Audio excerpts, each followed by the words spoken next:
LDF ഈ തെരഞ്ഞെടുപ്പിൽ അപ്രസക്തമാണെന്ന് ഇടുക്കിയിലെ UDF സ്ഥാനാർത്ഥി ഡീൻ കുര്യാക്കോസ് പറയുന്നു. മതനിരപേക്ഷ വോട്ടുകൾ UDFനൊപ്പം ചേരും.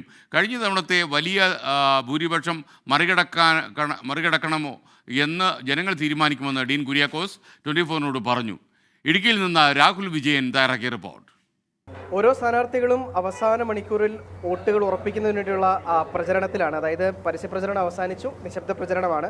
ഡീൻ കുര്യാക്കോസ് തൊടുപുഴയിലുണ്ട്. കഴിഞ്ഞ ദിവസങ്ങളിലൊക്കെ കാണാൻ പറ്റാതെ പോയ ആളുകളെ നേരിട്ട് കണ്ട് വോട്ട് അഭ്യർത്ഥിക്കുകയാണ്. ഫോണിലൂടെ വിളിച്ചും വോട്ടഭ്യർത്ഥന ഉണ്ട് എന്നാണ് പറയുന്നത്. എന്തായാലും അവസാന മണിക്കൂറുകളിലാണ്, ഇനി മണിക്കൂറുകൾ മാത്രമേ ഉള്ളൂ. എന്താണ് എല്ലാ സ്ഥലത്തും ഓടിയെത്തി പ്രചരണമൊക്കെ കൊഴിപ്പിക്കാൻ കഴിഞ്ഞിരുന്നു?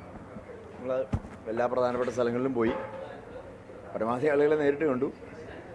ഇനി ഈ പറഞ്ഞ പോലെ നമ്മളിപ്പോൾ ഈ 5 വർഷം MP ആയിരുന്ന അതിൻ്റെ ഒരു പരിചയം ഉള്ളതുകൊണ്ട് പരമാവധി ആളുകൾ ഫോണിൽ വിളിക്കുക എന്നുള്ളതാണ് ഇന്നത്തെ ദിവസം പ്രധാനമായിട്ട് ഉദ്ദേശിച്ചത്. കാരണം ആരെയും വിട്ടുപോകാതിരിക്കാൻ വേണ്ടി.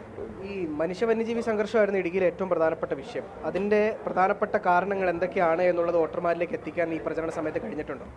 100%. കാരണം അത് ജനങ്ങൾ ഇന്നത്തെ കാലഘട്ടത്തിൽ എല്ലാം മനസ്സിലാക്കുന്നവരാണ്. കാര്യങ്ങൾ സ്വയം ബോധ്യപ്പെടുന്ന ഒരു ഒരു ഒരു ഒരു സാഹചര്യം ഇന്നുണ്ടല്ലോ. അപ്പോൾ ഇതിനകത്ത് എന്താണ് നടന്നിട്ടുള്ളതെന്നതിനെ കുറിച്ച് അവർക്ക് ബോധ്യമുണ്ട്. പാളിച്ച എന്ന് പറയുന്നത് സർക്കാരിന്, കാരണം സർക്കാർ മാത്രം ഇടപെട്ട് പരിഹരിക്കേണ്ട ഒരു വിഷയമാണിത്. മനുഷ്യ വന്യജീവി സംഘർഷം എന്ന് പറയുന്നത് മറ്റൊരു തരത്തിൽ ഒരിക്കലും പരിഹാരമാവില്ല.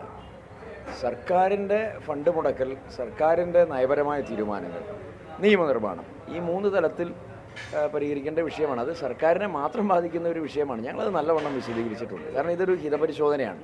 ഇവർക്ക് സംഭവിച്ച പാളിച്ച കൊണ്ടുണ്ടായ ദുരന്തമാണിത്. കഴിഞ്ഞ തവണ 1,71,053 വോട്ടിൻ്റെ ഭൂരിപക്ഷമായിരുന്നു. ഇത്തവണയും അത്രയും പ്രതീക്ഷിക്കുന്നുണ്ടോ? അല്ലെങ്കിൽ ഏതെങ്കിലും അട്ടിമറിയോ അടിയൊഴുക്കുകളോ ഉണ്ടാകാനുള്ള സാധ്യതയുണ്ടോ? അടിയൊഴുക്കുന്നു, ജനങ്ങളാണല്ലോ ഭൂരിപക്ഷം തരുന്നത്.